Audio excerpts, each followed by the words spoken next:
Kwa kuwa ni mfanyakazi, hiki kiatu atakitumia wakati anaenda kazini na siku za ibada. Lakini hapa itabidi nimvalishe aondoke amekivaa. Kumbe mnasikia jamani? Kwa kuwa ni mfanyakazi. Kuna viatu tena vya wakulima na vya wafanya biashara. Ndipo kwa ukienda mjini huwa unasema kazi yako ni ipi? Iko hivyo. Mzee Gwima watoto wake wanaolewa na wafanyakazi wanaenda shule, angemwona wapi? Wengine wameona wafanya biashara walipewa mitaji. Nitaka tu nikoleze hapo ili mpate picha kwamba mtoto wangu aolewe na mtu wa namna gani na nifanye maandalizi gani. Twende pamoja studio. Endelea. Pia kwenye masuala ya kodi. Sogeza kama hiki karibu kidogo. Mume wangu mtarajiwa ni shabiki mkubwa sana wa Simba. Ndio maana nakaa huko Simba. Za ubaya ubwela. Na wewe ni mshabiki wa timu gani?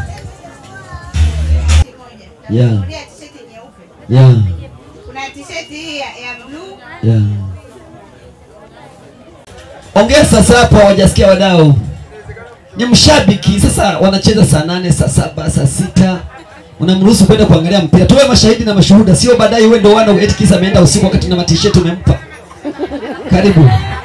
Twende pamoja. Mpira anaenda kuangalia. Baba akaenda kuangalia mpira, anajumuika na wenzake, anapata na muda wa kubadilishana mawazo. Kuna muda ambao anatakiwa aangalie mpira nyumbani. Maana inatakiwa tuwekane sawa. Uko vizuri. Ameongea maneno machache sana lakini ukiyafuatilia na uzito. Amesoma miaka 10 basi miaka 15. Cha mkataba. Sasa. Cha mkataba kabisa. Lakini pia kwa ubaya ubwela. Nafikiri mpaka msimu unaisha hapa ameupiga mwingi sana. Amesema kwamba yeye ni mwana Yanga na wewe utakuwa tayari kumnunulia jezi za Yanga kwa sababu mara nyingi Yanga na Simba ni hawapatani. Hapana. Wala sio mwana Yanga.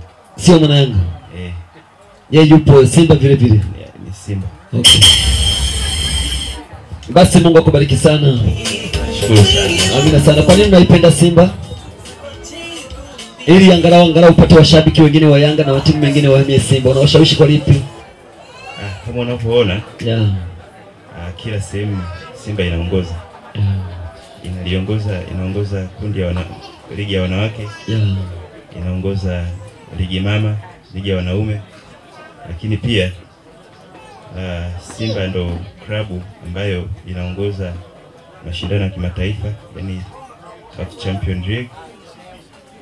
Lakini pia ni klabu ambayo ina mashabiki wengi. Ukiona kitu kinapendwa na wengi, basi usipokipenda ujue ndio una matatizo.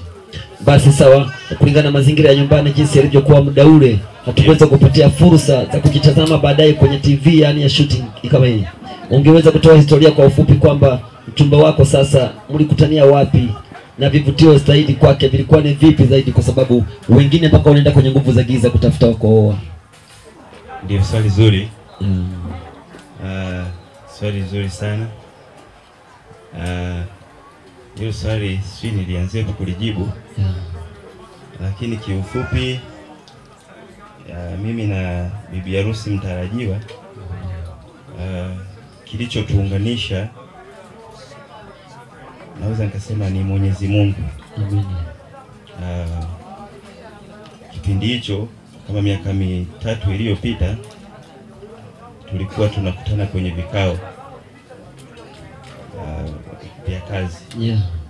Lakini bibi harusi alikuwa anapenda hilo tuachie sisi. Unaweza ukaona kwamba nakusumbua, lakini baadaye utakapoona ukakilipu kadogo tu niko kurushia, utaweza kusema kwamba kwa nini sikuendelea kudadisiwa nikaongea mengi zaidi.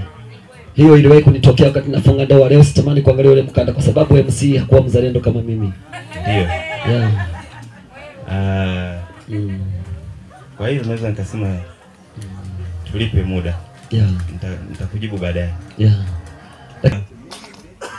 Amevutiwa kwa sababu ni jambo jema ambalo ni nafikiria kama naenda kulifanya. Kwa amefurahiwa nalo. Umesema mke wako mtarajiwa ulimpenda kwa sababu alipenda imani na dini lake. Je, swali? Ndio. Unamwahidi nini baba paroko na padri mwingine pale wako pale?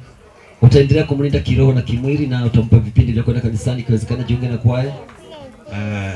Kama anapojua kwamba mimi mume wake mtarajiwa kwanza ni mwanakwaya.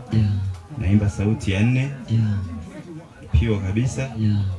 Lakini pia anajua kikosa ibada kama tujiingie kwenye maisha matakatifu ya ndoa inavyo